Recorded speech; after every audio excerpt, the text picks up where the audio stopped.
Hey guys, good evening and welcome to Devbhoomi career point. आशा करता हूँ आप सभी लोग स्वस्थ होंगे, काफ़ी अच्छी आपकी स्टडी चल रही होगी। तो देखिए दोस्तों, आज रविवार यानी कि 27 मार्च 2022 को आज उत्तराखंड पीसीएस के द्वारा एक एग्जाम कंडक्ट करवाया गया था उत्तराखंड में। महाधिवक्ता कार्यालय में आरओ और एआरओ की जो वैकेंसी निकली थी उसका आज प्रारंभिक परीक्षा का पेपर था, यानी कि एडवोकेट जनरल में रिव्यू ऑफिसर और असिस्टेंट रिव्यू ऑफिसर का आज प्री एग्जाम था। तो आज ये पेपर मैं आपको सॉल्व करवाने वाला हूँ। पेपर मुझे मिल गया है और ये मेरी अपनी आंसर की है, ये ऑफिशियल आंसर की नहीं है। इसमें हो सकता है किसी क्वेश्चन में गलती हो जाए, तो आप लोग कमेंट बॉक्स में कमेंट कर देना ताकि मैं आंसर को पिन कर दूं, ठीक है। और बाकी मैं आपको ये इसलिए दे रहा हूं दोस्तों, आज के पेपर से ये जानना जरूरी है कि किस तरह के क्वेश्चन आयोग पूछ रहा है। मैंने देखा हिस्ट्री, ज्योग्राफी, जो जीएस के क्वेश्चन बनते हैं, साइंस के क्वेश्चन बनते हैं, कंप्यूटर के क्वेश्चन बनते हैं, वो हमारे पारंपरिक क्वेश्चन ही फॉलो कर रहा है UK PCS. But current affairs के जो क्वेश्चन पूछे जा रहे हैं उसमें बहुत ज्यादा मेहनत करने की आवश्यकता है। करंट अफेयर्स के मेन इवेंट ना पूछ कर आयोग आपके साइड इवेंट पूछ ले रहा है, जिनको हम स्किप कर देते हैं, वहां से ज्यादा क्वेश्चन निकल के आ रहे हैं, ठीक है। तो आपने पिछले एक साल का करंट अफेयर अच्छे से पूरा रिवीजन कर लेना। अभी भी 7 दिन है उत्तराखंड पीसीएस प्रारंभिक परीक्षा के लिए। बाकी जो इसमें एक पोर्शन इसका अलग होता है लगभग, जो हमारा लीगल हिस्ट्री और लीगल ग्लॉसरी के क्वेश्चन होते हैं, वो केवल उत्तराखंड हाईकोर्ट एआरओ और एडवोकेट जनरल का जो ऑफिस है वहां पे आरओ एआरओ के एग्जाम में ही पूछा जाता है। ये लीगल ग्लॉसरी और लीगल टर्म के कुछ इसमें आपके क्वेश्चन बन जाते हैं, ठीक है।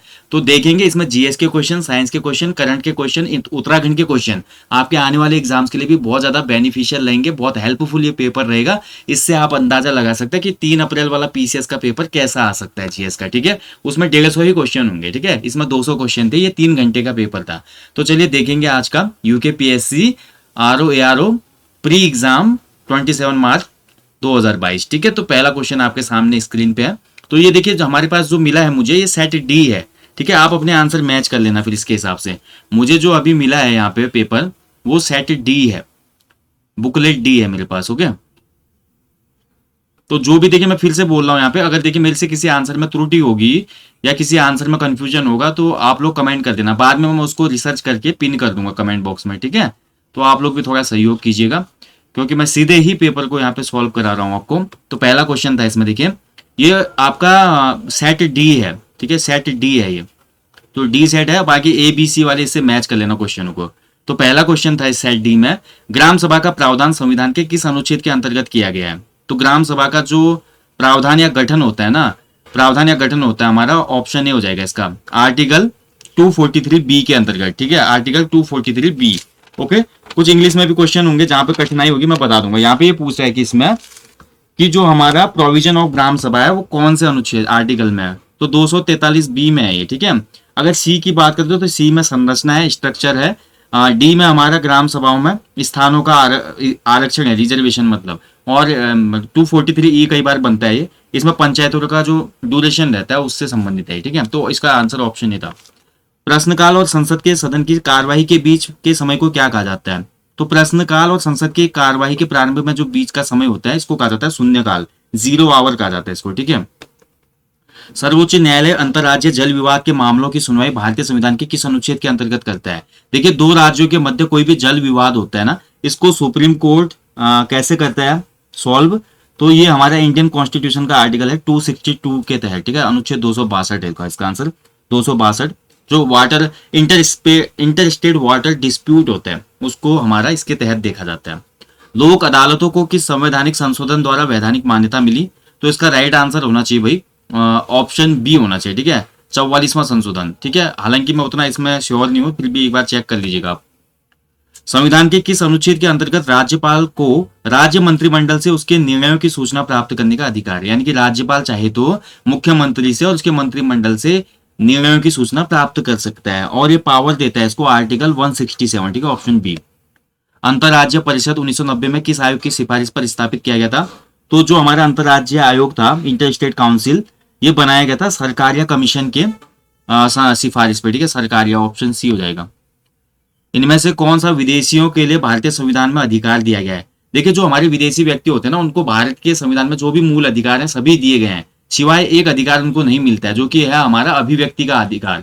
वो भारत में किसी भी मामले के लिए विरोध नहीं कर सकते, ठीक है। बाकी उसके अलावा शोषण के विरुद्ध कानून के समक्ष समानता, जीवन और व्यक्तिगत स्वतंत्रता का, ये डी हो जाएगा इसका आंसर। ये सभी अधिकार मिले हैं। ठीक है, लेकिन जैसे हम सरकार के अगेंस्ट बोलते हैं ना, ऐसे बोल नहीं सकते यहाँ पे आगे कोई विदेशी।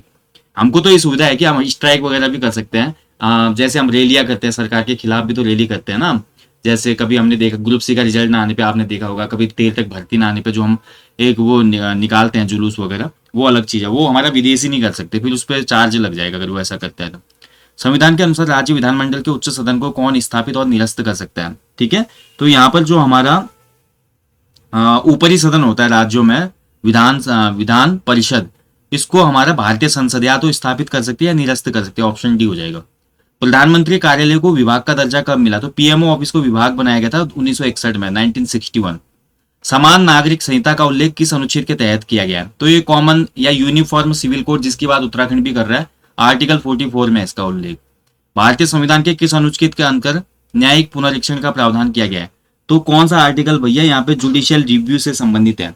तो जुडिशियल रिव्यू से संबंधित 3 आर्टिकल हैं, आर्टिकल 13, 32 और 226। तो यहाँ पे हो जाएगा अनुच्छेद 13, ऑप्शन डी। भारत की संचित निधि का संरक्षक कौन होता है? तो जो हमारी संचित निधि होती है, जिससे बहुत ज्यादा सैलरी वगैरह, भत्ते वगैरह दी जाते हैं बहुत से हमारे मंत्रियों के, इसका रक्षक कौन होता है? ठीक है, कंसोलिडेटेड फंड बोलते हैं जिसको। तो ये हमारी होती है संसद, पार्लियामेंट। अनुमान समिति का कार्यकाल कितना होता है? तो एस्टिमेट समिति होती है 1 साल के लिए, ऑप्शन ही हो जाएगा इसका। बाकी किसी क्वेश्चन में डाउट होगा तो भैया आप कमेंट बॉक्स में कमेंट करना, मैं करेक्शन कर दूंगा, ठीक है, पिन कर दूंगा फिर। भारतीय संविधान का कौन सा अनुच्छेद उपाधियों के उन्मूलन से संबंधित है? तो उपाधियों का उन्मूलन है अनुच्छेद 18 में, ठीक है, आर्टिकल 18। भारतीय संविधान के किन अनुच्छेदों को स्वर्ण त्रिभुज कहा जाता है? ठीक है, यानी कि आपका गोल्डन ट्राइंगल किन आर्टिकल्स को कहा जाता है? तो ये हमारा 14, 19 और 21 को कहा जाता है, ठीक है, ऑप्शन सी हो जाएगा। इनमें से कौन सा सिंगल यूजर ऑपरेटिंग सिस्टम है? तो डॉस जो होता है वो सिंगल यूजर ऑपरेटिंग सिस्टम होता है, ठीक है। इनमें से कौन सा सिस्टम सॉफ्टवेयर है? तो सिस्टम सॉफ्टवेयर हो जाएगा दिए गए विकल्पों में एमएस ऑफिस। वह सॉफ्टवेयर जो आपको वेब पेज दिखाता है उसे क्या कहते हैं? तो वेब पेज जो हमें दिखाता है उसको कहा जाता है वेब ब्राउजर। अगला देखिए, इनमें से भारतीय संविधान का कौन सा अनुच्छेद भारत के राष्ट्रपति पर लगाए जाने वाले महाभियोग प्रक्रिया से संबंधित है? तो महाभियोग यानी कि इम्पीचमेंट प्रोसेस जो होती है प्रेसिडेंट ऑफ इंडिया के खिलाफ, वो आर्टिकल 61 में डिफाइन की गई है, ठीक है, ऑप्शन सी। भारतीय संविधान का अनुच्छेद जो 280 है किससे संबंधित है? तो आर्टिकल 280 रिलेट टू हमारा फाइनेंस कमीशन, ठीक है, ऑप्शन सी हो जाएगा, वित्त आयोग से। अगला है देखिए, दल बदल विरोध अधिनियम कौन सी अनुसूची में है? तो दल बदल विरोध अधिनियम 1985 में आया था, ये 10वीं अनुसूची में रखा गया इसको, ठीक है, ऑप्शन ए, राजीव गांधी के समय पे आया था। ठीक है, चलिए अगले क्वेश्चन की तरफ बढ़ते हैं। इनमें से कौन सी प्रोग्रामिंग भाषाएं हैं, यानी कि प्रोग्रामिंग में कौन सी भाषाएं यूज की जाती है, इनमें से बताना है आपने। तो देखिए राइट आंसर हो जाएगा इस क्वेश्चन का, जावा होती है प्रोग्रामिंग भाषा। एमएस वर्ड तो नहीं होता, एमएस ऑफिस भी नहीं होगा, सी प्लस प्लस भी होगा, ठीक है, यानी कि 1 और 4 ऑप्शन सी में हो जाएगा। 1 गीगाबाइट कितने के बराबर होता है? तो 1 गीगाबाइट बराबर होता है आपका ऑप्शन सी होना चाहिए, 1 MB, ठीक है, 1024 मेगाबाइट, माफ कीजिएगा। 1 GB बराबर कितना होगा? 1 GB इक्वल 1024 MB, ठीक है, हाँ सी होगा इसका। इनमें से कौन सी स्मृति नॉन वोलाटाइल है? नॉन वोलाटाइल का मतलब होता है नहीं मिटने वाली। तो रोम जो होती है परमानेंट मेमोरी होती है, वो नॉन वोलाटाइल होती है, ठीक है, ऑप्शन है रोम। रोम नॉन वोलाटाइल होती है, जबकि रैम जो होती है वोलाटाइल होती है। इनमें से कौन कंप्यूटर सिस्टम में प्रेजेंटेशन बनाने के लिए प्रयोग होता है? तो प्रेजेंटेशन हमेशा बनती है MS पावर पॉइंट में, ठीक है, ऑप्शन सी। निम्न में से कौन कंप्यूटर सिस्टम के दिमाग के रूप में जाना जाता है? तो दिमाग कहा जाता है कंप्यूटर का, सेंट्रल प्रोसेसिंग यूनिट को, CPU। इनमें से कौन सी भाषा स्टैटिक वेब पेज बनाने के लिए प्रयुक्त होती है? तो वेब पेज बनाने के लिए अधिकांश हम यूज करते हैं भाई HTML का, ठीक है, ऑप्शन सी। इनमें से कौन 5 तल वाले कंप्लीट बाइनरी ट्री नोड की संख्या? थोड़ा कठिन क्वेश्चन था भाई, ट्री नोड और बाइनरी जो हमारा ट्री वाला चैप्टर होता है वहां से क्वेश्चन बना है। आई थिंक इसका आंसर ऑप्शन डी होगा, 63, ठीक है, फिर भी चेक कर लीजिएगा आप लोग, मेरे को भी कमेंट कीजिएगा। निम्न में से कौन दूसरे कंप्यूटर में अनधिकृत प्रवेश के लिए जाना जाता है? ठीक है, अनधिकृत प्रवेश का मतलब क्या हो गया यहाँ पे? यानी कि ये बोल रहा है कि which of the following is known as unauthorise access into other computer system. ये होगा हमारा हैकिंग बोलते हैं ऐसे को, ठीक है। जब कोई कंप्यूटर नेटवर्क से जुड़ता है तो क्या प्राप्त करता है? तो इंटरनेट से जोड़ने पर IP एड्रेस प्राप्त करेगा, internet protocol, internet protocol, internet protocol, okay. Device जो डिजिटल संकेतों को एनालॉग संकेतों में बदलता है वो कौन सा होता है? तो एनालॉग को डिजिटल संकेतों को एनालॉग में कौन बदलेगा? ठीक है, तो ये हो जाएगा हमारा मॉडेम, ठीक है।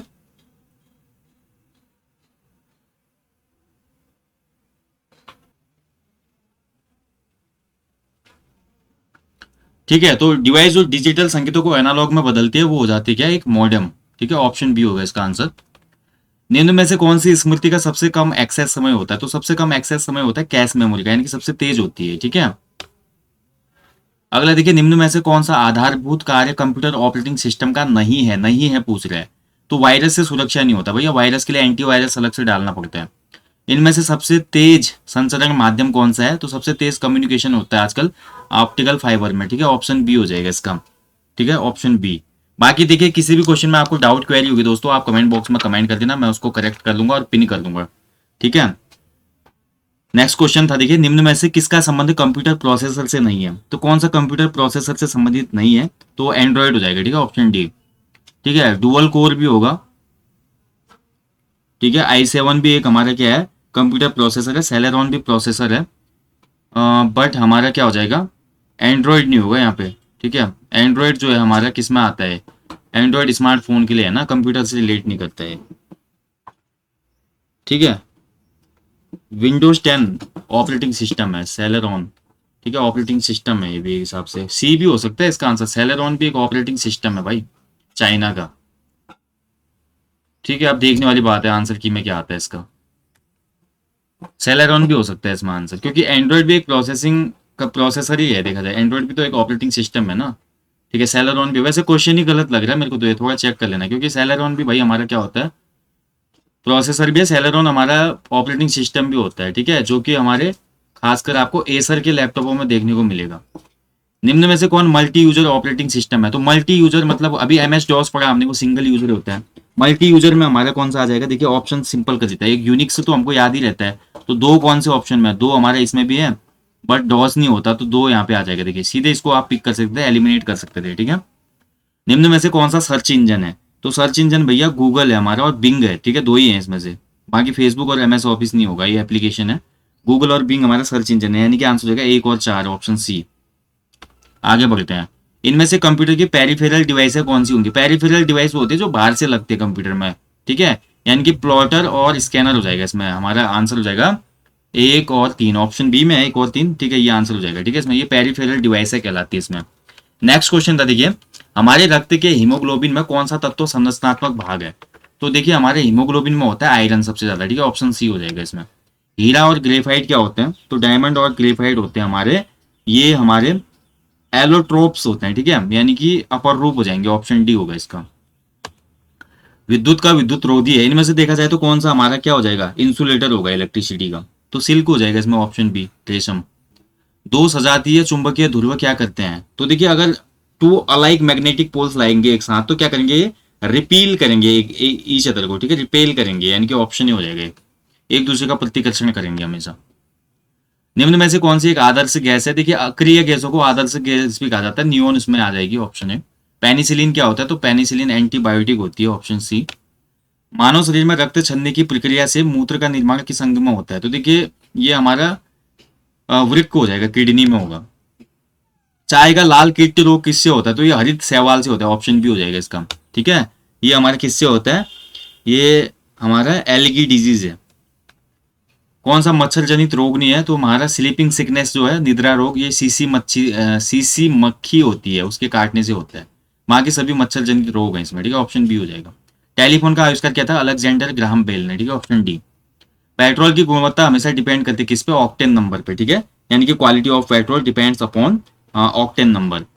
फलों में कौन सी शर्करा पाई जाती है? तो sugar present in fruits is, ये कहलाती है क्या? Fructose, option C. प्रकाश प्रदीप्ति मापने की अंतर्राष्ट्रीय इकाई क्या होती है? तो प्रकाश प्रदीप्ति जो मापी जाती है, ये हमारी लक्स में मापी जाती है। ठीक है, ऑप्शन सी हो जाएगा इसका। ठीक है, ध्यान रखेंगे, वेरी इंपॉर्टेंट है ये भी।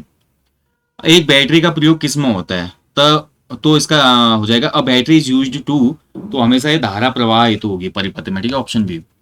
ब्रायोफाइट्स और टेरिडोफाइट्स में दोनों में एक उभयनिष्ठ गुण होता है, क्या होता है? देखिए, वन ऑफ द कॉमन जो हमारा कैरेक्टर होता है ब्रायोफाइट्स और टेरोफाइट्स में, वो क्या होता है ये पूछ रहा है इसमें। ठीक है, तो अगर ध्यान से देखें इसमें हमारा, तो थोड़ा ये भी कंफ्यूजिंग क्वेश्चन मेरे को लग रहा है। ठीक है, संवहन तंतु एक में तो होता है हमारा, टेरिडोफाइट्स में होता है, बट ब्रायोफाइट्स में नहीं होता है ये। ठीक है, यानी कि संवहन करने के लिए जो होते हैं वस्कुलर टिश्यू, बट फिर भी आंसर मेरे को लग रहा है और के हिसाब से तो देखा जाए तो। ठीक है, तो इसको आप लोग कमेंट कर दीजिएगा क्या इसका आंसर, अगर किसी को पता है तो इसका आंसर। सामान्यतः एक स्वस्थ मनुष्य का हृदय कितनी बार धड़कता है? तो 72 बार। ट्राइटियम किसका समस्थानिक होता है? तो हाइड्रोजन का होता है, ठीक है, ऑप्शन है। जो ड्राई आइस होते हैं वो ठोस CO2 होती है। मॉर्फिन क्या होता है? तो मॉर्फिन एक स्टेरॉइड है, ऑप्शन सी। जल जीवन मिशन कब शुरू हुआ था? तो ये भाई 15 अगस्त 2019 से हुआ था, ठीक है, ऑप्शन सी। संवाद 2.0 कार्यक्रम किसको संबोधित है? तो ये हमारी मेंटल हेल्थ के लिए करा गया है, ऑप्शन बी। समग्र शिक्षा स्कीम 2.0 हाल में ही आई थी, ये विद्यालय शिक्षा से संबंधित है, ठीक है, ये स्कूल एजुकेशन से। लार किसके पाचन में सहायक होता है? तो लार जो होता है स्टार्च के पाचन में सहायक होता है, ठीक है, ऑप्शन बी। आंख की रेटिना में उपस्थित संवेदनशील कोशिका कहलाती है। देखिए आंख की रेटिना में 2 संवेदनशील कोशिकाएं होती है, लेकिन प्रकाश के प्रति होना चाहिए था क्वेश्चन में। अब देखिए ये कहलाती है हमारी रॉड्स और कोन्स, ठीक है, ऑप्शन नहीं हो जाएगा इसका। किसकी कमी से रतौंधी होता है? तो विटामिन ए की कमी से होता है। भारतीय वायुसेना के नए अध्यक्ष कौन बने? तो विवेक राम चौधरी बने हैं, एयर प्रमुख, ठीक है। राष्ट्रीय अल्पसंख्यक आयोग के अध्यक्ष किसे बनाया गया है? तो ये हमारे सरदार इकबाल सिंह लालपुरा जी हैं, ऑप्शन ए। बीआरओ ने किस केंद्र शासित प्रदेश में विश्व की सबसे ऊंची मोटर सड़क बनाई है? तो ये हमारे लद्दाख में, पूर्वी लद्दाख में बनाई, भाई ऑप्शन सी, बहुत चर्चा में था ये। भारत और सऊदी अरब के बीच पहला सैन्य अभ्यास कौन सा था? तो इसका नाम था अल मोहल अल हिंदी, ठीक है, ऑप्शन ही होगा, ठीक है। जायद तलवार जो था भारत और संयुक्त अरब अमीरात के बीच में था, UAE, बट यहाँ पे सऊदी अरब पूछ रहा है, तो अल मोहन अल हिंदी होगा इसमें। केंद्र सरकार ने किस स्थान पर भारतीय विरासत संस्थान स्थापित करने का निर्णय लिया है? तो भारतीय विरासत संस्थान बनेगा नोएडा में। 67वें फिल्म अवार्ड्स में किस फिल्म को बेस्ट हिंदी फिल्म घोषित किया गया? तो यह छिछोरे, ठीक है, ऑप्शन सी। किस देश ने विश्व की सबसे बड़ी कार्बन ट्रेडिंग मार्केट प्रारंभ किया? तो इसका आंसर था चीन। भारत में कितनी भाषाओं को प्राचीन दर्जा प्राप्त है? तो प्राच्य भाषाओं का दर्जा प्राप्त है 6 भाषाओं को। नवरोज क्या था? तो नवरोज हमारा एक फारसी नववर्ष होता है, ठीक है, ऑप्शन बी। 20 सितंबर 2021 को तीसरी बार कनाडा का प्रधानमंत्री कौन बना? तो Justin Trudeau, option D. Gujarat के 17वें मुख्यमंत्री के रूप में किसने शपथ ली? तो भूपेंद्र पटेल बने, ठीक है, विजय रूपाणी का स्थान लिया भूपेंद्र पटेल ने। पंजाब के राज्यपाल देखिए हाल में चर्चा में थे, आपने सही कर दिया होगा, बनवारी लाल पुरोहित। इन्होंने आम आदमी पार्टी के सभी विधायकों को और मुख्यमंत्री को शपथ दिलाई थी। अगला देखिए, अखिल भारतीय ट्रेड यूनियन कांग्रेस के प्रथम अध्यक्ष कौन थे? तो ये थे हमारे LL राय, यानी कि लाला लाजपत राय, ठीक है, option B. Overdraft saving the Indian saver के लेखक कौन है? तो ये उर्जित पटेल, जो कि पूर्व गवर्नर रहे, उनकी रचना है। भारत में कौन सी सेज हरित सेज बनी है? पहली ग्रीन सेज बनी है भैया, ये बहुत चर्चा में थी, कांडला बंदरगाह जो हमारा गुजरात में, ये पहला हमारा हमारा क्या बन गया है? एक्सपोर्ट जोन बन गया है, ठीक है, ग्रीन, ध्यान रखेंगे। टोक्यो ओलंपिक में भारत ने कितने कांस्य पदक जीते? तो 4 जीते, ठीक है, तो 4 कांस्य जीते थे, 2 सिल्वर जीते थे और 1 क्या जीता था? गोल्ड जीता था। 7 पदक टोटल जीते थे। उस फिल्म का नाम बताइए जिसने कांस फिल्म उत्सव में हाल में ही पाल्म डी अवार्ड जीता है। तो ये हमारा टाइटेन मूवी थी। महसूद, दांगली और झाली जैसे लोक नृत्य भारत के किस राज्य से संबंधित है? तो ये हमारे हिमाचल के नृत्य। देखिए भाई करंट अफेयर देख लो, कितने तगड़ी करंट अफेयर पूछ रहे हैं। कोई नॉर्मल करंट अफेयर नहीं आ रही अब, जो पहले आती थी, ठीक है, सीधे सीधे क्वेश्चन बनता था, वैसे ना बना के क्वेश्चन बहुत ज्यादा ऐसे क्वेश्चनों को भी लाया गया है एग्जाम पेपर में जो कम चर्चा का विषय रहते हैं, ठीक है।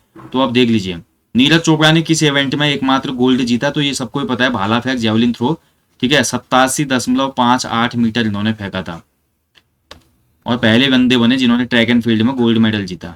भारत की पुरुष हॉकी टीम और महिला हॉकी टीम को प्रायोजित किस राज्य ने किया था? तो ओडिशा सरकार ने कराया था भाई पहले से ही। वर्ष 2021 में विभाजन विभीषिका स्मृति दिवस के रूप में मनाया गया था 14 अगस्त 2021 को, ठीक है, जिस दिन भारत का विभाजन हुआ था। अगला देखिए, भारत में निम्न में से किस तिथि को प्रतिवर्ष खेल दिवस मनाया जाता है? तो खेल दिवस 29 अगस्त को मनाया जाता है, ध्यानचंद की याद में। धौलावीरा हड़प्पा स्थल जिसको यूनेस्को की विश्व विरासत में शामिल किया गया किस राज्य में है? तो धौलावीरा है गुजरात में। उस केंद्र शासित प्रदेश का नाम बताइए जो 100% ऑर्गेनिक बन गया है और जहां खेती में सिंथेटिक फर्टिलाइजर और पेप्सिसाइड्स का प्रयोग नहीं हो रहा है। तो ये बना है भैया हाल में ही लक्षद्वीप, ठीक है, option D, Lakshadweep right answer है। गौतम बुद्ध ने पहला उपदेश कहां पे दिया? तो सारनाथ में दिया था। कलिंग के खारवेल उपलब्धियों में किसका कलिंग के शासक खारवेल की उपलब्धियों का विवरण किस शिलालेख में मिलता है? तो ये हाथी गुम्फा शिलालेख में मिलता है। कथा सरित सागर का लेखक कौन था? तो ये सोमदेव था, ठीक है, ऑप्शन ए। इनमें से कौन सी पुस्तक अमीर खुसरो के द्वारा नहीं लिखी गई थी? ठीक है, तो राइट आंसर हो जाएगा भैया देवल रानी खिज्र खां, ठीक है, खिज्र खां। अकबर का मकबरा कहाँ पे स्थित है? तो सिकंदरा में है। बक्सर के युद्ध में ईस्ट इंडिया कंपनी का सेनापति कौन था? तो ये था भैया हमारा हेक्टर मुनरो, ठीक है, ऑप्शन डी हो जाएगा, हेक्टर मुनरो, ठीक है, बहुत महत्वपूर्ण है, भी बहुत बार क्वेश्चन बनता है। अगला क्वेश्चन है, देखिए दास कैपिटल पुस्तक के लेखक कौन है? तो देखिए दास कैपिटल बहुत ज्यादा फेमस बुक रही है भैया, हर बार पूछी जाती है, इसको लिखा था कार्ल मार्क्स ने, ठीक है, ऑप्शन सी हो जाएगा कार्ल मार्क्स। अगला देखिए, बुलंद दरवाजे किसने बनाया था? तो अकबर ने बनाया था गुजरात विजय के संबंध में। इनमें से कौन सा सुमेलित नहीं है? जो गलत है वो बताना है। लेनिन कम्युनिस्ट था, बिल्कुल सही है। हिटलर नाजिस्ट था, बिल्कुल सही है। मुसोलिनी फासिस्ट था, बिल्कुल सही है। चर्चिल जो है उपयोगितावादी, गलत हो जाएगा, ऑप्शन डी होगा इसका। गोल गुंबज कहाँ स्थित है? तो गोल गुंबज हमारा बीजापुर में, ठीक है, ऑप्शन डी हो जाएगा इसका, ठीक है। गोल गुंबज बीजापुर में है। इनमें से कौन सी समिति पंचायती राज व्यवस्था से संबंधित नहीं है? तो राइट आंसर हो जाएगा संथानम समिति। भारत का सबसे पुराना अणु शक्ति स्टेशन कौन सा है? ठीक है, तो सबसे पुराना जो oldest atomic power station of India है वो हमारा है Tarapur, option A B, Tarapur Maharashtra वाला। नेक्स्ट देखिए, भारतीय रिजर्व बैंक के गवर्नर के रूप में पुनः नियुक्त किसे किया गया? तो अभी करंट जो हमारे शक्तिकांत दास हैं, ठीक है, कार्यकाल को बढ़ा दिया गया इनके। इंग्लैंड में रक्तहीन क्रांति कब हुई थी? देखिए इस पेपर में ना, ARO आर वाले पेपर में आपका 3 चीजें एक्स्ट्रा पूछी जाती है, वर्ल्ड हिस्ट्री, लीगल ग्लोसरी और लीगल हिस्ट्री, ठीक है। तो ये वर्ल्ड हिस्ट्री के क्वेश्चन है। इंग्लैंड में रक्तहीन क्रांति हुई थी 1688 में, इसको गौरवमयी क्रांति भी कहा जाता है, ठीक है, बहुत ही इंपॉर्टेंट है। वैसे जीएस में भी बनता है ये क्वेश्चन तो कई बार। इनमें से किसने इटली के एकीकरण में योगदान नहीं दिया? नहीं पूछ रहा है, तो गैरीबाल्डी, मेजनी, कावूर ये सभी थे। मैटरनिक नहीं होगा इसमें, ऑप्शन ए राइट आंसर हो जाएगा इसका। मैटरनिक ऑस्ट्रिया का था, ठीक है। अगला देखिए, रोमनोव वंश किस देश से संबंधित है? तो रोमनोव वंश था रशिया से संबंधित है, ऑप्शन सी। प्रथम विश्व युद्ध के पश्चात शांति सम्मेलन कहाँ पे हुआ था? तो ये पेरिस समझौता कहा जाता है, पेरिस सम्मेलन, ऑप्शन बी। वाटरलू का युद्ध कब हुआ था? तो वाटरलू का युद्ध हुआ था 1815 में। नादिर शाह ने भारत पर आक्रमण कब किया? तो 1739 में किया था। इसमें से किसे शकलोत्तरा पथनाथ के नाम से जाना जाता है? तो ये हर्षवर्धन को कहा जाता है, ठीक है, ग्रुप सी के एग्जाम में भी पूछा गया क्वेश्चन कभी। गौतमी पुत्र सातकर्णी किस वंश से संबंधित था? तो ये सातवाहन वंश से था। इनमें से कौन सा युग्म सुमेलित नहीं है? प्रयाग प्रशस्ति हरिसेन बिल्कुल सही है। जूनागढ़ अभिलेख रुद्रदामन सही है। भीतरी अभिलेख पुलकेशन द्वितीय गलत है। धौली अभिलेख अशोक सही है। भीतरी अभिलेख का संबंध है स्कंदगुप्त से, ऑप्शन सी हो जाएगा इसका। किसकी हत्या करके पुष्यमुत्र शुंग ने शुंग वंश की स्थापना की थी? तो यह था बृहद्रथ, अंतिम मौर्य सम्राट। थॉमस मुनरो को किस कार्य में जाना जाता है? तो भूमि बंदोबस्त किया था इसने, ठीक है। अगला देखिए, घटनाओं को कालानुक्रम में लगाइए। क्रिप्स मंडल, क्रिप्स मिशन कब आया था भैया? क्रिप्स मिशन आया था 1942 में। वेवल योजना कब की है? 1945 की है। और मंत्रिमंडलीय शिष्टमंडल कब आया था? ठीक है, यानी कि हमारा बोल सकते हैं सेकंड वाला क्या होगा, कैबिनेट मिशन। कैबिनेट मिशन कब आया था? 1946 में आया था। और अंतरिम सरकार कब बनी थी? 1946 में बनी थी, ठीक है। तो यानी कि कहां से हो जाएगा, 1 3 2 4 किस में है भाई? ऑप्शन डी हो जाएगा इसका। बास्तिल का पतन किस देश की क्रांति से संबंधित है? तो बास्तिल की पतन का संबंध है फ्रांस की क्रांति से, ठीक है, ऑप्शन ही हो जाएगा इसका, फ्रांस। निम्न में से कौन सा उष्ण कटिबंधीय वर्षावनों की विशेषता है? तो उष्ण कटिबंधीय वर्षावनों में साल भर बारिश होती है, तो ऑप्शन बी हो जाएगा इसका राइट आंसर, ठीक है। अगले क्वेश्चन की तरफ बढ़ते हैं। चीन की सबसे लंबी नदी कौन सी है? तो चीन की सबसे लंबी नदी यांग टिशी क्यांग, ऑप्शन ए। अगला देखिए, किस देश को लैंड ऑफ थंडर बोल्ट कहा जाता है? यानी कि जो बिजली गिरती है ना, थंडर बोल्ट, गड़गड़ाहट का देश, ये भूटान को कहा जाता है, ठीक है, ऑप्शन डी हो जाएगा। जापान का सबसे उत्तरी द्वीप कौन सा है? तो ये होक्काइडो द्वीप है, होक्काइडो, ऑप्शन सी। दक्षिणी गोलार्ध में वायु के बाईं ओर मुड़ने का कारण क्या होता है? तो ये पृथ्वी के घूर्णन से होता है, ठीक है, ऑप्शन बी, पृथ्वी के घूर्णन से, रोटेशन ऑफ द अर्थ होता है, ठीक है। पृथ्वी का सबसे निकट का ग्रह शुक्र, ऑप्शन है। एशिया महाद्वीप से बाहर विश्व में सर्वोच्च पर्वत शिखर कौन सा है? देखिए एशिया महाद्वीप का तो सबसे ऊंचा माउंट एवरेस्ट है, 8,848.8 जो भी है, 8 वो पॉइंट कुछ है। उसके बाद अगर हम देखें एशिया महाद्वीप के बाद सबसे ऊंचा इनमें से कौन सा होगा? तो ये सबसे ऊंचा हो जाएगा माउंट एकांकगुआ, ठीक है, ऑप्शन सी इसमें राइट आंसर था। माउंट एकांकगुआ की ऊंचाई है 6,961 मीटर, ठीक है।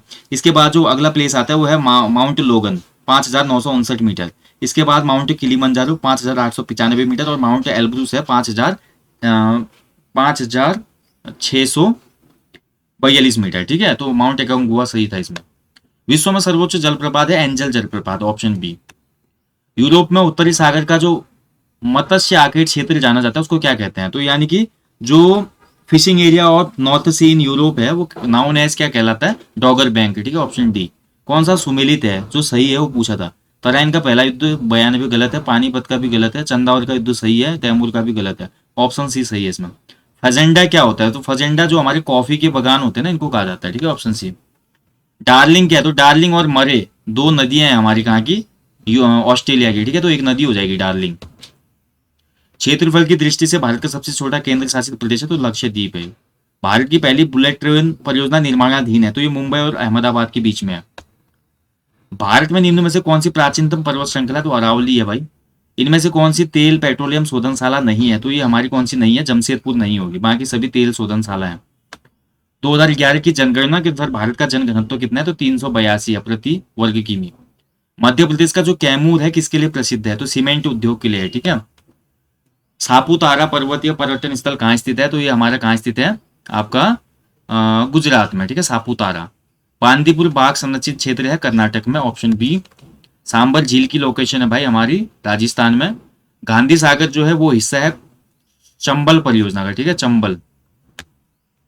निम्न में से कौन सी मिट्टी सबसे अधिक उपजाऊ होती है? तो जलोढ़ मिट्टी जो होती है वो सबसे ज्यादा उपजाऊ होती है, ठीक है। ये कई बार क्वेश्चन बनता है, आपको याद होना चाहिए। जलोढ़ मिट्टी सबसे ज्यादा उपजाऊ होती है, वो जबकि कपास के लिए सबसे अच्छी मिट्टी मानी जाती है काली मिट्टी, जिसको रेगुर भी कहा जाता है। भारत में जो पहला मेयर कोर्ट है कब स्थापित हुआ था? ये भी अच्छा क्वेश्चन है।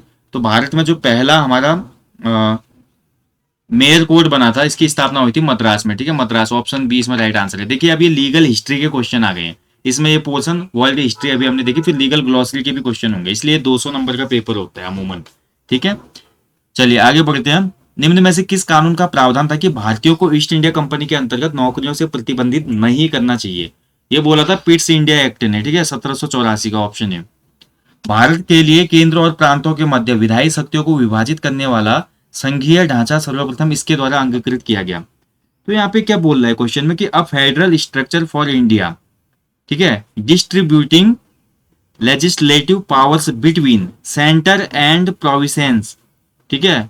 तो ये किसके द्वारा होगा? तो इसमें होगा आपका आंसर 1935 का अधिनियम होगा, ठीक है, भारत सरकार अधिनियम 1935। पहला जो निर्वाचक मंडलों की व्यवस्था थी पहली बार लागू कब हुई? पृथक निर्वाचन। तो सेपरेट ये हमारा हुआ था कब? 1909 का अधिनियम होगा, ठीक है, ऑप्शन डी हो जाएगा।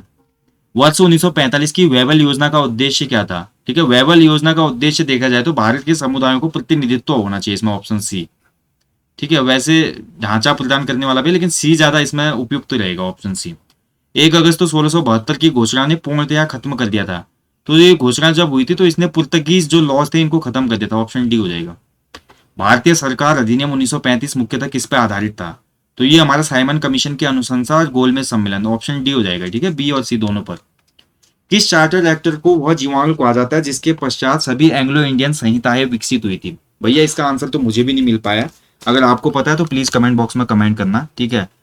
तो यहाँ पे क्वेश्चन ये पूछ रहा है which chartered was called as germ out of which subsequent Anglo Indian courts were developed, ये पूछ रहा है इसमें, ठीक है। तो Anglo Indian courts were developed कब हुए थे? किस वाली हमारी एक्ट के बाद पे हुई थी, ये पूछ रहा है इसमें। इनमें से किस वर्ष मद्रास एजेंसी को प्रेसिडेंसी का दर्जा मिला? तो इसका आंसर होना चाहिए ऑप्शन ए 1639 में, ठीक है। वैसे तो उसमें एजेंसी थी, अब फिर भी इसमें 1639 के साथ जाना चाहिए हमने। भारत में सबसे पहले उच्च न्यायालय स्थापित कहाँ पे किए गए? तो 1773 का रेगुलेटिंग एक्ट आया, कलकत्ता में पहला न्यायाधीश बना, उसके न्यायालय बना। इसके साथ साथ हमारा मद्रास, मुंबई, कलकत्ता जो कि प्रेसिडेंसी थी हमारी ब्रिटिशर्स की, वहीं बना था, ऑप्शन सी होगा इसमें। भारत में पहले विधि आयोग का अध्यक्ष कौन था? तो ये हमारा कौन था? Macaulay, option B. भारत का द्वितीय विधि आयोग किस अधिनियम के तहत नियुक्त हुआ? तो ये हमारा चार्टर 1853 के द्वारा हुआ, ठीक है, ऑप्शन डी हो जाएगा। स्वतंत्र भारत के संविधान का निर्माण करने वाले संविधान निर्मात्री सभा कब गठित हुई? तो ये हमारी हुई थी 1946 में संविधान सभा का गठन। निम्न में से किस कमीशन ने प्रांतों में दोहरी शासन पद्धति को समाप्त करने की सिफारिश की थी? तो ये साइमन कमीशन ने बोला था, ठीक है। अब आगे देखिए लीगल ग्लोसरी के टर्म। ऑडी ऑल्टरेम पोर्टेम लैटिन वाक्यांश का अर्थ क्या होता है? तो इसका जो सही आंसर हो जाएगा भैया वो हो जाएगा आपका दूसरे पक्ष को भी सुनो, ठीक है, दूसरे पक्ष को भी सुनो होता है इसका आंसर, ऑप्शन बी हो जाएगा। मालाफाइड का अर्थ होता है भैया दुर्भाव, ऑप्शन सी, गलत भाव। वाक्यांश इप्सो फैक्टो का अर्थ क्या होता है? तो इप्सो फैक्ट का जो सही अर्थ होगा वो होगा आपका बाय द सेम सोर्स होना चाहिए, ठीक है, एक ही स्रोत के आधार पे। भारत का संविधान सर्वप्रथम संशोधन हुआ था, तो सबसे पहले संशोधन हुआ संविधान में, कॉन्स्टिट्यूशन में, ऑप्शन बी 1951 में। मुगल बादशाह शाह आलम ने बंगाल, बिहार और उड़ीसा की दीवानी का अधिकार ईस्ट इंडिया कंपनी को कितने रुपए में दिया था? तो 26 लाख में डील की थी इसने, ठीक है, ऑप्शन सी सालाना। लॉर्ड कॉर्नवालिस की किस न्यायिक योजना के अंतर्गत कोर्ट ऑफ सर्किट की स्थापना की गई थी? तो कोर्ट ऑफ सर्किट स्थापित हुए थे 1793 न्यायिक योजना से। भारत का पहला विधि आयोग गठित हुआ था कौन से चार्टर द्वारा? तो पहला विधि आयोग गठित हुआ था 1833 के चार्टर एक्ट द्वारा। ठीक है। किसी दूसरे व्यक्ति की संपत्ति में अनाधिकृत प्रवेश करना क्या कहलाता है? तो देखिए, दूसरे की संपत्ति में अगर हम अनऑथोराइज यहाँ पे एंट्री करेंगे तो क्या कहलाएगा? तो इसको कहा जाता है आपका अतिचार। ठीक है, ट्रे पास कहेंगे इसको, अतिचार। मूल अधिकार को लागू करने के लिए न्यायालय द्वारा निर्गत किया जाता है। तो देखिए, न्यायालय निर्गत कर सकती है इसमें रिट, ऑप्शन है रिट होगा इसका, याचिका रिट। 5 रिट भी होते हैं ना। भारतीय संविधान के किस भाग में मूल अधिकारों का विवरण है? तो मूल अधिकारों का वर्णन है ऑप्शन बी, भाग 3 में। राष्ट्रीय विधि दिवस प्रत्येक किस वर्ष मनाया जाता है? तो विधि दिवस 26 नवंबर को मनाया जाता है। ठीक है। बाल श्रम निषेध और विनिमय अधिनियम कब आया था? तो ये 1986 में आया था, ऑप्शन है। चाइल्ड लेबर जो हमारा प्रोहिबिशन एंड रेगुलेशन एक्ट था, ये 1986। किसी न्यायालय के निर्णय, आदेश आदि की अवज्ञा क्या कहलाती है? ठीक है, अगर हम न्यायालय की इज्जत नहीं करेंगे, इसको कहा जाता है न्यायालय की अवमानना, कंटेम्प्ट ऑफ कोर्ट कहा जाता है इसको। ठीक है। अगला देखिए, अब आगे उत्तराखंड के क्वेश्चन। इस बार लीगल ग्लोसरी और लीगल हिस्ट्री के क्वेश्चन फिर भी कम पूछे गए थे इस पेपर में। ठीक है, जीएस ज्यादा पूछा गया था भाई, और करंट अफेयर काफी पूछा गया। बाराही मंदिर में देवी धुरा मेला जो लगता है वो हमारा रक्षाबंधन के दिन लगता है हमेशा। ठीक है। हैबियस कॉर्पस का अर्थ होता है, देखिए, पहली रिट होती है व्यक्ति को सशरीर प्रस्तुत करना है, हैबियस कॉर्पस। गिरफ्तारी के 24 घंटे के अंतर्गत सशरीर प्रस्तुत करना कहलाता है। ठीक है, habeas corpus, produce the body. सतत विकास संकल्पना है, यानी कि sustainable development is a concept of आपका एनवायरमेंटल लॉ हो जाएगा इसमें, ऑप्शन है। विधि का शासन क्या होता है भैया? रूल ऑफ लॉ मीन्स क्या है? तो रूल ऑफ लॉ मीन्स है कि कानून के समक्ष सभी लोग समान है भैया। क्या मुकेश अंबानी, क्या मैं, सभी बराबर है कानून के समक्ष। All persons are equal in the eye of law, option A होगा। उत्तराखंड का 8वां नगर निगम घोषित किया गया। देखिए, यहाँ पे 9वां नहीं दिया है, बहुत लोग कंफ्यूज हो गए होंगे इस क्वेश्चन में, आज मुझे पूरा विश्वास है। यहाँ पे 8वां पूछा है। पहले उत्तराखंड में 6 नगर निगम थे। ठीक है। उसके बाद ऋषिकेश 7वां बना, और हमारा कोटद्वार 8वां बना। इसमें 8वां ही पूछ रहा है, 9वां तो पूछा ही नहीं है। तो 8वां नगर निगम बना है Kotdwar, option B. British Garhwal का गजेटियर, ये हमारे एच.जी. वॉल्टन की रचना है। रामनगर विधानसभा क्षेत्र कहाँ पे आता है? तो ये हमारे नैनीताल संसदीय क्षेत्र में आता है। ठीक है, option B, Ramnagar seat. Uttarakhand का सबसे पूर्वी जनपद है पिथौरागढ़ हो जाएगा। उत्तराखंड में सार पद्धति किससे रिलेट करती है? ठीक है, तो सार system in Uttarakhand is associated with crop rotation system होगा इसका, ऑप्शन सी, फसल चक्र प्रणाली से होगा। ठीक है, फिर भी मैं कंफर्म नहीं हूं, मेरे हिसाब से तो मैंने कहीं पढ़ा है इसको, ऐसा लगता है, तभी मैं आंसर कर रहा हूं। फिर भी आप इस क्वेश्चन को एक बार चेक कर लेना यार, थोड़ा मेरे को भी लग रहा है। गोरखों ने कुमाऊं पर अधिकार किया था 1790 में। भाई सुमेलित करना था सतोपंथ। सतोपंथ ग्लेशियर से क्या निकलती है? अलकनंदा। मिलम से निकलेगी हमारी कौन सी? गौरी गंगा। खतलिंग ग्लेशियर से निकलेगी भिलंगना। चोरावाड़ी से निकलेगी मंदाकिनी। ठीक है, तो इसके हिसाब से हो जाएगा 3-2-4-1। 3-2-4-1 किस में? ऑप्शन सी में है। चंद्रशेखर गढ़वाली पेशावर कांड के लिए प्रसिद्ध है। किस वर्ष ये कांड हुआ था? 1930 में हुआ था। उत्तराखंड में औसत जोत का आकार हेक्टेयर में कितना है? देखिए, कल ही मैंने जो परीक्षा वाली आपको सीरीज कराई थी, यहाँ से 2 क्वेश्चन बने हैं।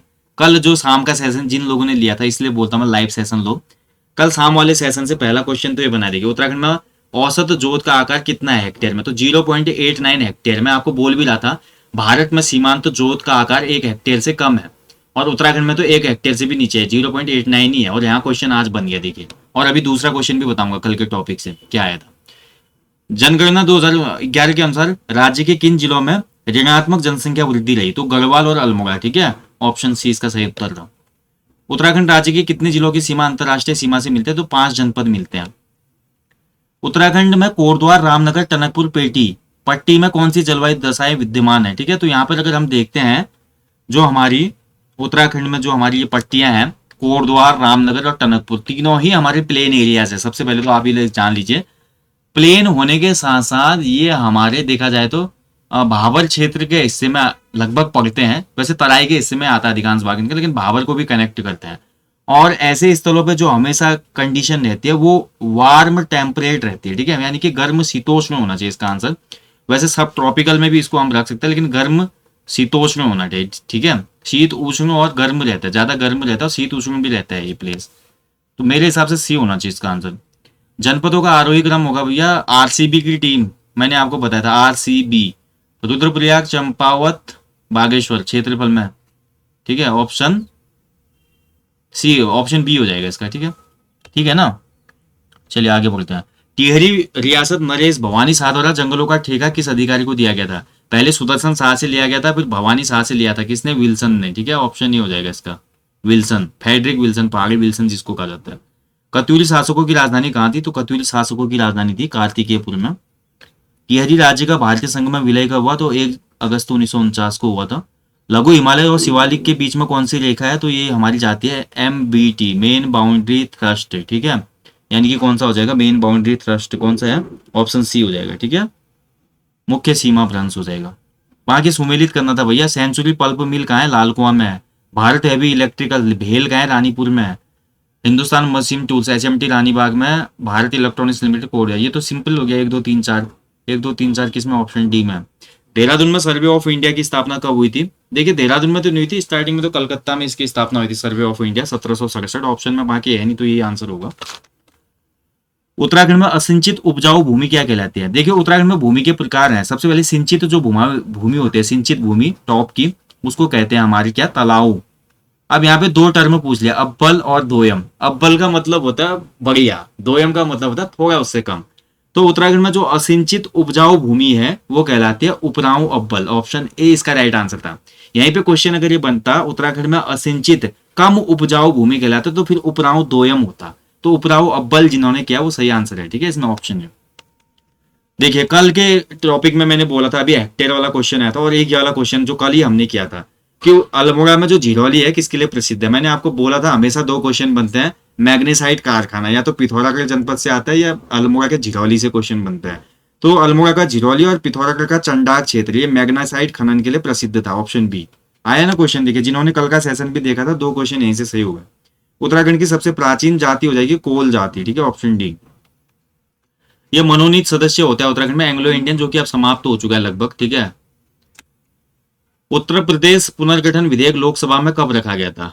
ये भी क्वेश्चन देखिए कई बार बनता है। तो उत्तर प्रदेश पुनर्गठन विधेयक लोकसभा में रखा गया था 1 अगस्त 2000 को। ठीक है, ऑप्शन ही हो जाएगा।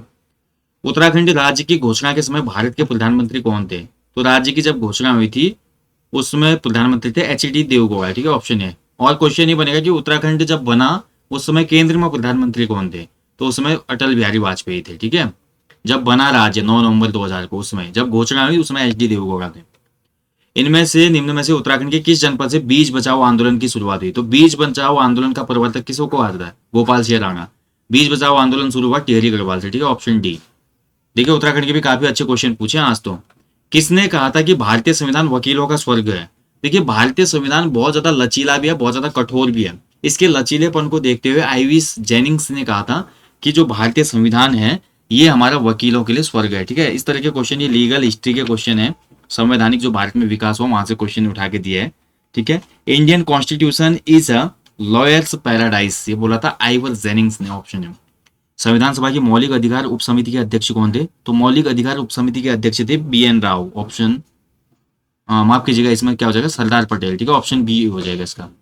संविधान सभा के फंडामेंटल राइट सब कमेटी के हमारे जो अध्यक्ष थे वो कौन थे? सरदार पटेल थे। ठीक है, राज्य के नीति निर्देशक सिद्धांतों को संविधान में शामिल करने का सुझाव किसने दिया था?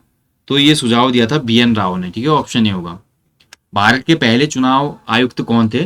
तो भारत के पहले मुख्य चुनाव आयुक्त थे सुकुमार सेन। ठीक है, ऑप्शन बी। कुमाऊं में चंद्रवंश की स्थापना किसने की थी? तो चंद्रवंश की स्थापना सोमचंद्र ने की थी, पहला शासक यही था। गढ़वाल में पवार वंश का संस्थापक कौन था? तो ये कनकपाल था। Option C. और लास्ट क्वेश्चन था पेपर का भाई, 2011 की जनगणना के अनुसार उत्तराखंड राज्य का जनसंख्या घनत्व कितना था? तो देखिए 2011 की जनगणना के अनुसार हमारी जो पॉपुलेशन डेंसिटी थी वो थी 189। ठीक है, तो ये था भैया आज का पूरा पेपर। देख लिया होगा आपने पेपर कैसा बना था। अब मैं बोलना चाहूंगा, देखिए आने वाला जो PCS का एग्जाम है आपका 3 अप्रैल वाला, उसके लिए क्या तैयार करना है आपने? सबसे पहले तो आप देख लो ओल्ड पेपर्स को। ठीक है, जितने ओल्ड पेपर्स हुए हैं, क्योंकि बहुत क्वेश्चन रिपीट हुए हैं यहाँ पे, और वहां पे अगर आपका देखिए थोड़ा भी दिनांक और डेट फैक्ट आप याद नहीं कर पाते तो कंफ्यूजन हो जाता है।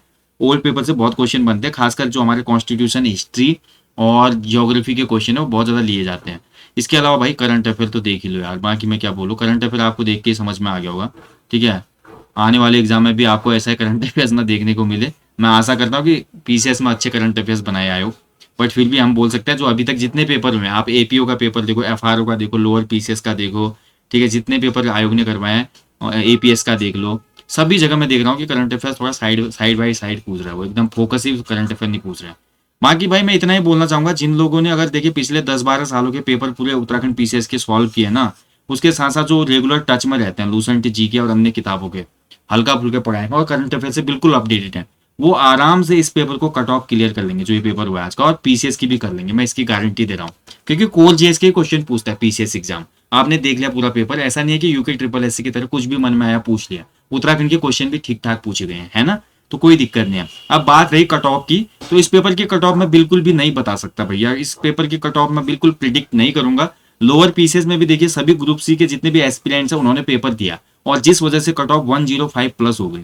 ठीक है, जितने भी हमारे ग्रुप सी की तैयारी कर रहे थे यूके ट्रिपल एससी की, उन बच्चों ने भी लोअर पीसीएस का एग्जाम दे दिया। उनमें से अब आज मेरे ही ग्रुप में बहुत सारे बच्चे ऐसे जो पूछते कि अब मेंस के लिए हम क्या करें, कहाँ से शुरू करें, उनको पता ही नहीं है मेंस में क्या आता है क्या नहीं आता। उन्होंने पेपर दे दिया, कट ऑफ क्लियर कर दिया, 112 नंबर 120 नंबर तक है। तो हो सकता है ऐसे ही ये एआरओ आरओ वाला पेपर भी ग्रुप सी के बहुत से एस्पिरेंट ने दिया हो, उनके लिए पेपर बिल्कुल हलवा था भैया, मैं आपको बता रहा हूँ। ऐसे ही पीसीएस प्री का जो पेपर होना था 3 अप्रैल का, उसमें भी मैं बोलना चाहूंगा कि जो ग्रुप सी वाले एस्पिरेंट है वो मेरिट को वेरी करवाने में पूर्ण सहयोग करेंगे। इसलिए मैं रिक्वेस्ट करता हूँ जो लोग केवल उत्तराखंड ग्रुप सी का पेपर देते हैं यूके ट्रिपल एससी का, वो लोग उत्तराखंड पीसीएस का पेपर अवॉइड करें भैया, इससे आप मेरिट को बढ़ाएंगे और जो जेन्युइन कैंडिडेट है उनका नुकसान हो सकता है इसमें। हाँ, जो ग्रुप सी वाला एस्पिरेंट हमारा मेंस की भी तैयारी कर रहा है, उसको पता है कि पीसीएस का एग्जाम देने में भी सक्षम है, उन लोगों को देना चाहिए। ठीक है, इस बात को अदरवाइज ना ले, बट मैं एक सच्चाई आपको बता रहा हूँ। इसी वजह से लोअर पीसीएस की मेरिट काफी हाई गई, क्योंकि बहुत लोग शॉक्ड थे 105 जब कट ऑफ गई। 105 का मतलब समझते हैं ना आप, 150 में से 105 नंबर कट ऑफ जाना है, यानी कि 70%, जो कि एक वन डे एग्जाम की कट ऑफ होती है भाई, वो आपकी खाली स्क्रूटनी में आपका कट ऑफ जा रही है 70% की। वो भी ओबीसी ईडब्ल्यूएस और जनरल की, तीनों की समान है। फीमेल की लगभग 98-100 के आसपास गई। अब बताइए आप, तो ये किसका इम्पैक्ट था? ये पेपर थोड़ा इजी था, उसका भी था इम्पैक्ट, और दूसरा जो ग्रुप सी के एस्पिरेंट है वो हर जगह अपीयर हो रहे हैं भाई। करने को कुछ है नहीं, आयोग एग्जाम करवा नहीं पा रहा यूके ट्रिपल एससी, तो क्या करेगा ग्रुप सी वाला? उसने भी तो अपनी पढ़ाई का आउटपुट देना ही है ना, वो भी तो पेपर देगा। मैं उनका भी पूरा सपोर्ट करता हूँ, उनकी भी कोई गलती नहीं है। इसलिए पीसीएस वाले भैया ज्यादा से ज्यादा नंबर खींचने का प्रयास करें आने वाले एग्जाम में। ऐसा मत सोचे कि 90 करके मैं स्वेप हो गया, 90 करे श्योर और बैठ गया। पूरे क्वेश्चन अटेम्प्ट करना, ठीक है, ज्यादा से ज्यादा स्कोर करने की कोशिश करना, नहीं तो बाहर हो जाओगे 1-2 नंबर से। मेहनत करना, और करंट अफेयर्स का रिवीजन कर लो एक बार। कोर जीएस जो है उसका भी एक बार मोटा मोटा रिवीजन कर लेना आप लोग, ठीक है, मतलब वन लाइनर के फॉर्मेट में जो होती है कोर जीएस। कोई पतली मैगजीन आते हैं जिसमें history, polity, geography, economics, static, GK दिया, उनको भी देख लेना। जनरल साइंस के क्वेश्चन देख लो, ओल्ड पेपर ही काफी ज्यादा हेल्पफुल रहेंगे कंप्यूटर और जनरल साइंस के लिए। ज्यादा कुछ नहीं देखना है, ठीक है। बाकी कोई भी डाउट क्वेरी हो, और किसी भी क्वेश्चन में आज जो मैंने सॉल्व करा है पेपर, इसमें कुछ क्वेरी हो आपकी, तो कमेंट बॉक्स में कमेंट कर देना आप लोग, मैं उसको करेक्ट कर लूंगा, ठीक है। So guys, thank you for watching, अपना ध्यान रखें। जय हिंद, जय देवभूमि।